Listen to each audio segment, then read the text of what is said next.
அட்லி அல்லு Arjun project Indian சினிமாவை wait பண்ணிட்டு இருக்காங்க. என்ன மேஜிக் பண்ண போகிறாங்கன்னு சொல்லிட்டு பயங்கர சர்ப்ரைசிங்கான விஷயங்கள் இந்த படத்தை பற்றி நிறைய சொல்லலாம்.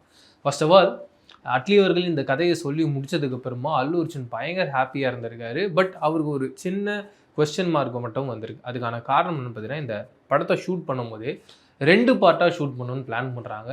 பட் 2 பார்ட்டாக ஷூட் பண்ண போகிறாங்கன்ற போது அதுக்கான டைம் டூரேஷன்றது மிகப்பெரிய அளவில் ஏற்படும். அதை தாண்டி அட்லி அவர்கள் ஒரு படம் பண்ணுறதுனாலே மினிமம் 100 to 150 டேஸ் ஒரு படத்துக்கு லாக் பண்ணியிருக்காரு.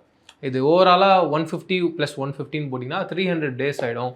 ஓவரால் ஒரு வருஷம் ஒரு படத்தில் கமிட் பண்ணுறது அப்படின்றது பயங்கரமான ஒரு டேஸு. அது எப்படி நம்ம பண்ணலான்னு சொல்லிட்டு யோசிக்கும் போது அப்போ அட்லி அவர்கள் சொல்லியிருக்காரு, இல்லை ஓவராலாக நம்ம இந்த படத்தை எப்படி கிராஃப்ட் பண்ண போகிறோன்னு பார்த்தீங்கன்னா முழுக்க இந்த போஸ்ட் ப்ரொடக்ஷன்லேயே வந்து பயங்கரமாக இந்த படத்தை ரெடி பண்ண போகிறோம். ப்ரீ ப்ரொடக்ஷனில் அதை விட பயங்கரமாக ரெடி பண்ண போகிறோம். ப்ரீ ப்ரொடக்ஷன்லேயே உங்களுக்கு வந்து கதையோட தான் நான் பண்ண போகிறேன். ஏன்னா இப்போ இருக்கவங்களாம் என்ன பண்ணுறாங்கன்னா ஸ்டோரி போர்டு ரெடி பண்ணுறான். அப்படி உங்களுக்கு முழுக்க இந்த படத்தோடைய கதையை ஸ்டோரி போர்டாக கொடுத்துட்றேன். அப்படி இருக்கும்போது நம்ம எக்ஸஸாக எந்த ஒரு ஷாட்டுமே ஷூட் பண்ண மாட்டோம். அதன் காரணமாக இந்த படத்தை எக்ஸாக்டாக 210 நாள் உங்களுடைய ஷூட்டிங் டேஸ் மட்டும் வச்சு லாக் பண்ணிடலாம்.